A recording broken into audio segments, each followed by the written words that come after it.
Hello. Let's make sure we're going live on Facebook.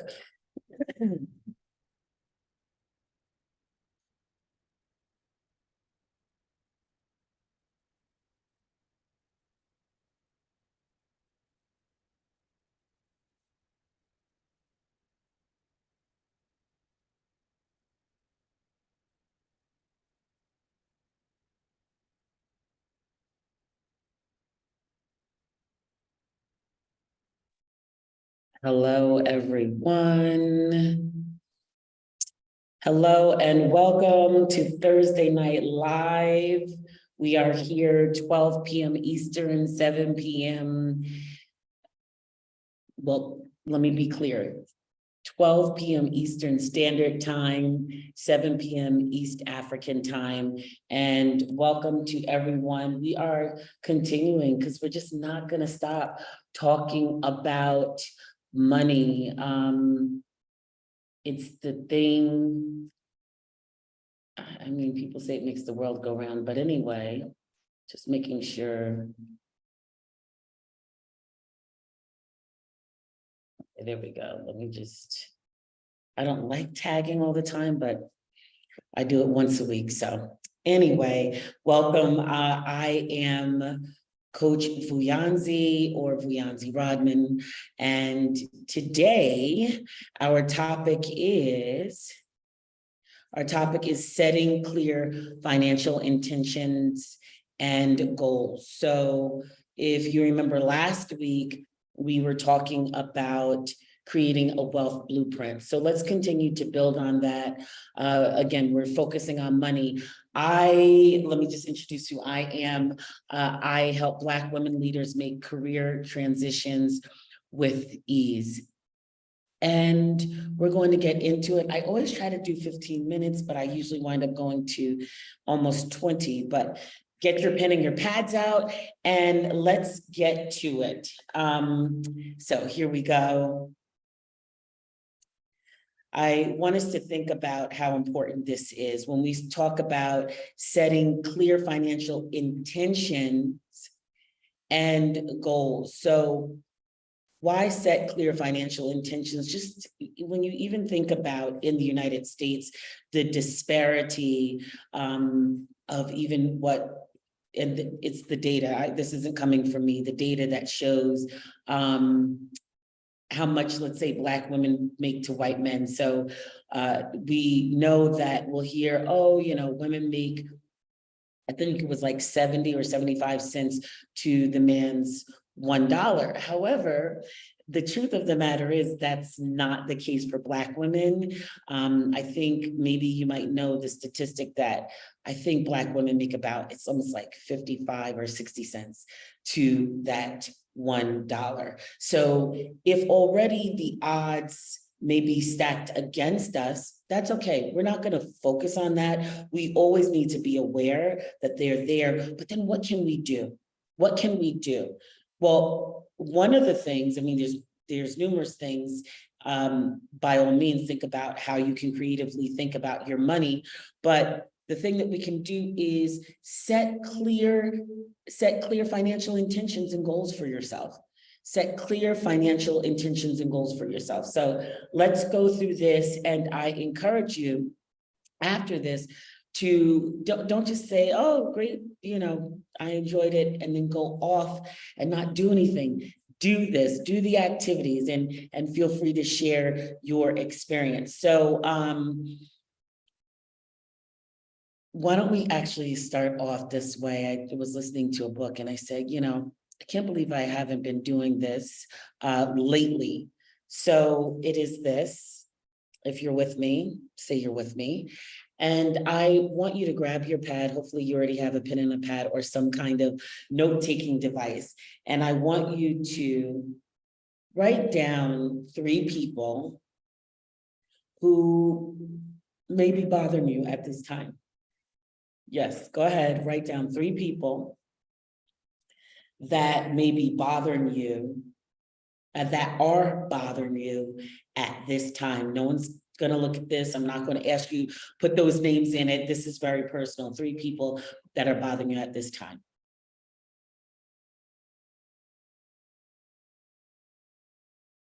Okay, now, what I'd like for you to do now is I want you to just send them love. Yeah. Send them love. Close your eyes if you have to do it, shut everything out, and take a moment just to send them love. The opposite probably of what you've actually truly been feeling about these people. Send them love. Okay. Step 3, the next thing I want you to do is just write down 3 things that you're really grateful for. And as you're writing them down, I want you to feel this in your heart. Feel that gratitude in your heart. 3 things that you're grateful for. Feel that gratitude in your heart as you write it, in your body, heart, mind, body, soul. Just feel it. And go ahead, 3 things.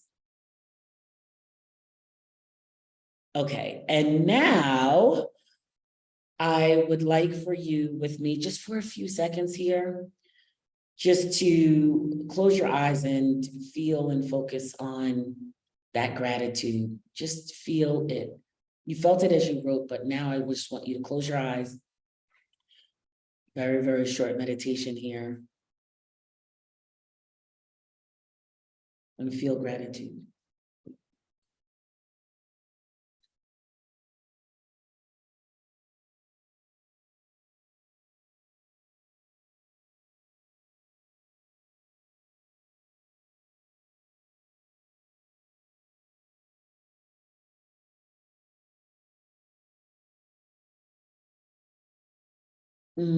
I could stay here so much longer, but we have to go on. So I encourage you to do that on your own as well.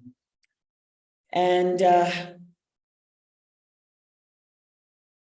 let's proceed. So number 1, I want you to write down the power of clear intention. The power of clear intention. What does it mean when you have an intention towards something? That means you have focus on something.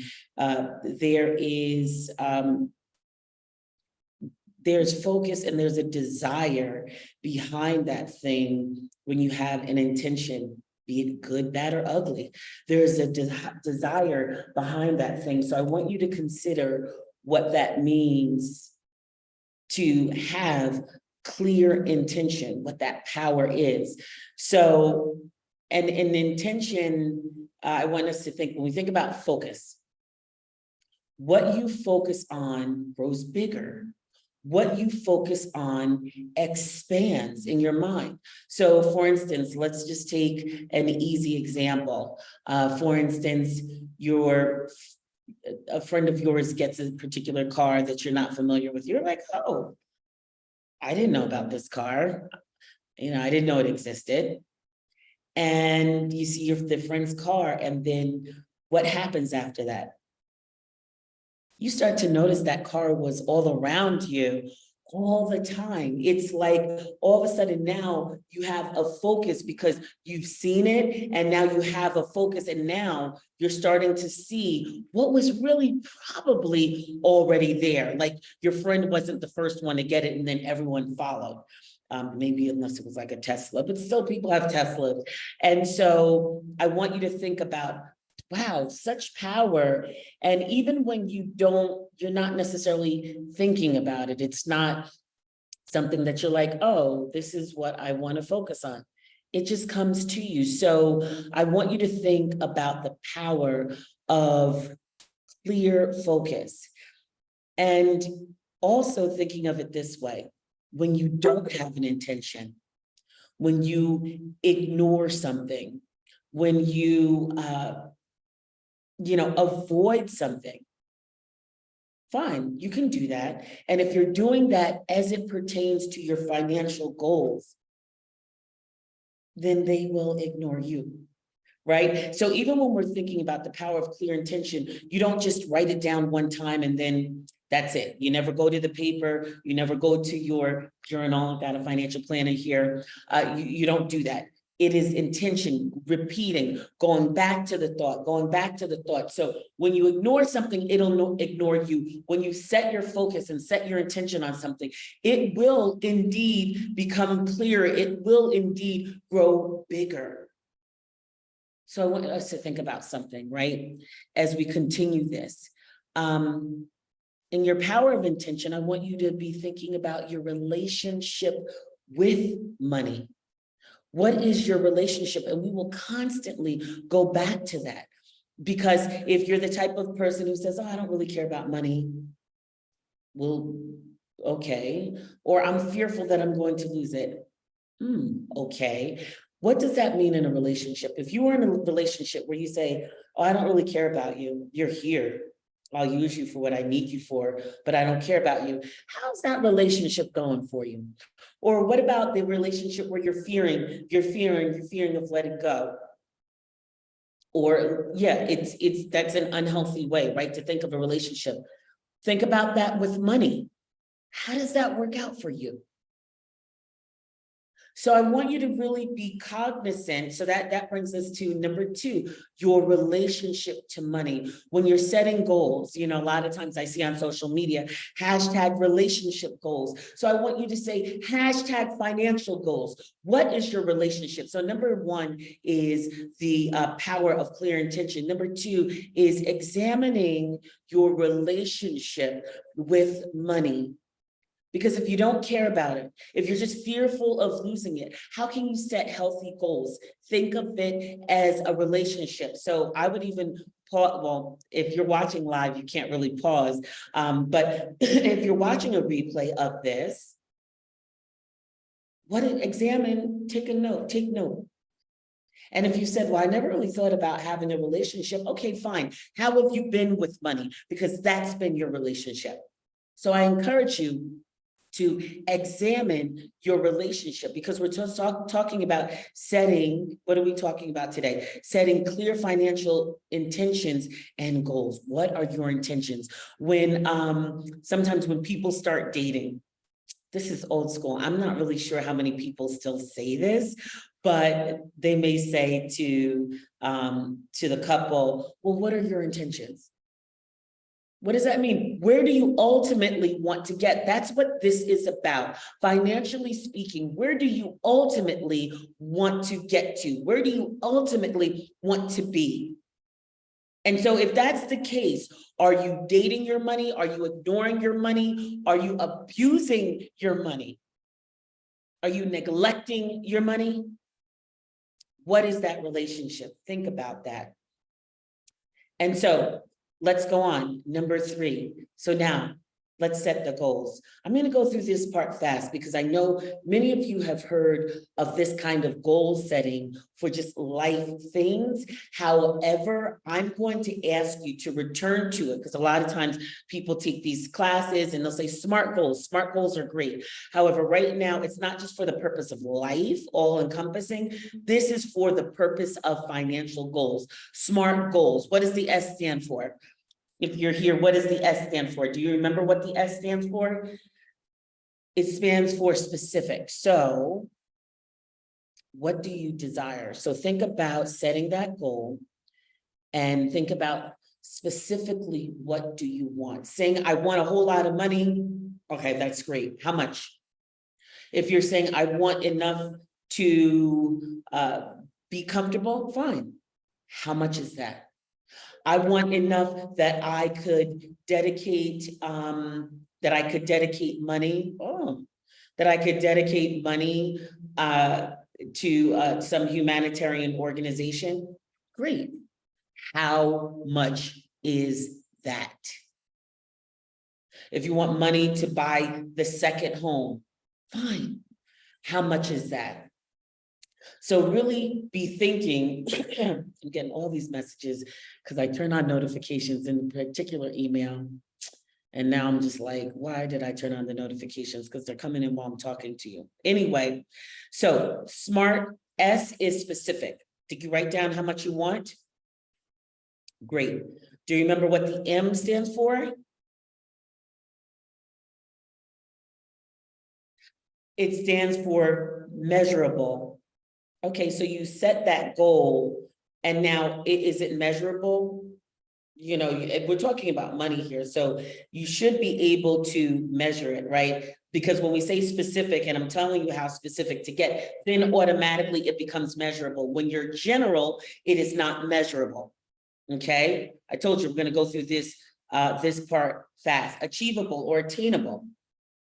So now, some of you might be like, what do you mean it has to be achievable or attainable? It can't we do anything? We can do all things through Christ who strengthens us.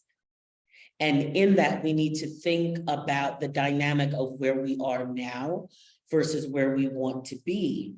So, and I'm going to work you through that. So if you're making now, let's say $150,000 a year in your business or career, and you're saying, I want to make $1 million, okay, you may say that for in 12 months. However, let's think about first, not even where you are financially, but let's think about first where you are mentally. This part is important. And when I say mentally, your mindset, where are you with your mindset? Because if the most you've ever made is $150,000 per year, then all of a sudden to bump it up to 1 million, many times subconsciously, because you haven't seen that or experienced that, there will be that things working against that. So what do? We build, we expand. Our intention helps us to expand. Our focus helps us to expand. So let's go back. We're at the A, achievable. So let's think about your expansion in your mindset first.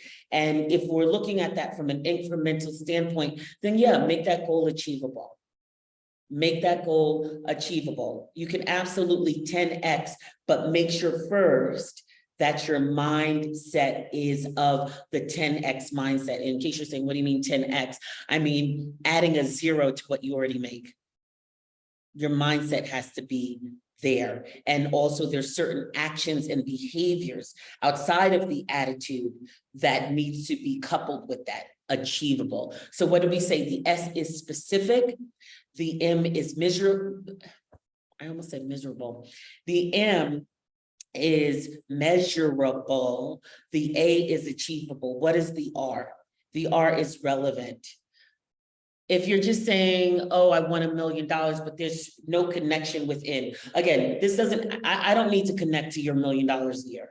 I don't need to connect to it, but you do.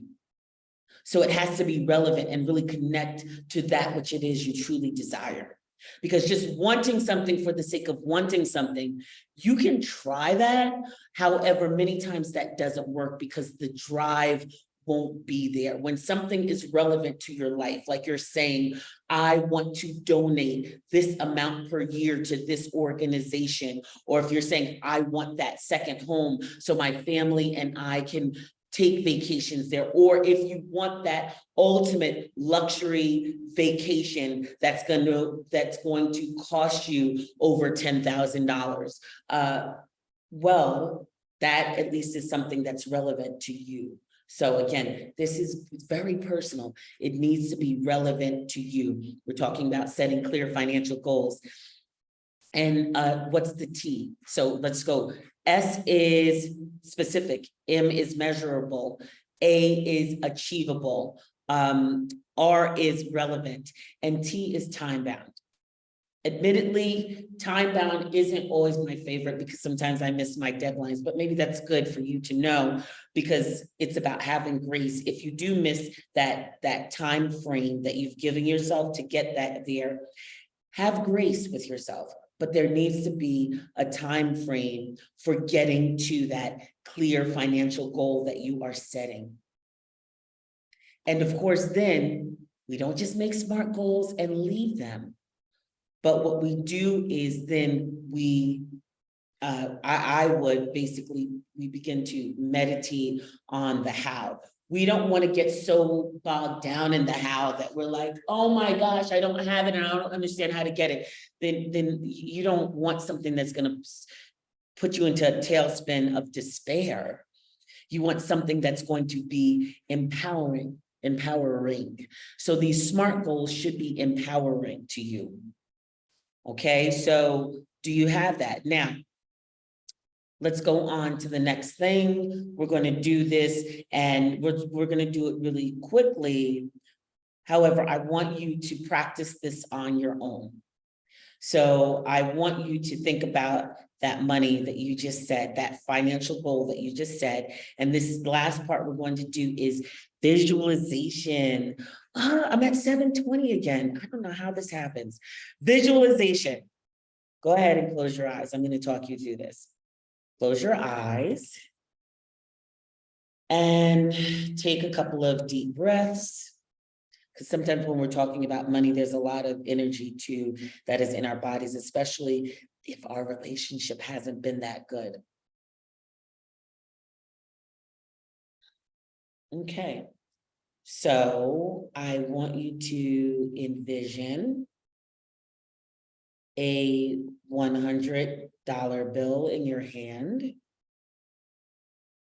I know it may be more than 100 that you want, but just stay with me here. Keep your eyes closed, please. Envision that $100 bill in your hand and examine it. Look at it from the front. Look at good old Benjamin Franklin in the front. Flip it around. Look at the back. Feel it. Touch it. Feel the gratitude in your body for what's to come, what more is to come. So this is your imagination here. So we're going to start counting. Lo and behold, a stack of money, a stack of 100s is in your hand, in your other hand. So we're going to start counting $100 bills, 10 at a time. So you have that and you have the stack. So maybe you have a table, an imaginary table in front of you, or maybe it's just in your hands. But let's go.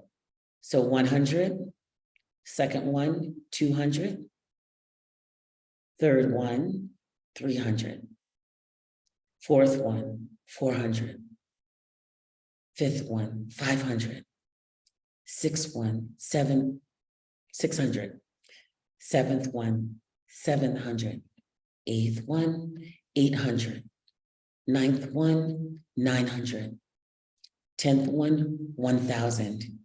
So see that stack, look at it, feel it, touch it, put it down on that table, count the next one, it'll go a little bit faster.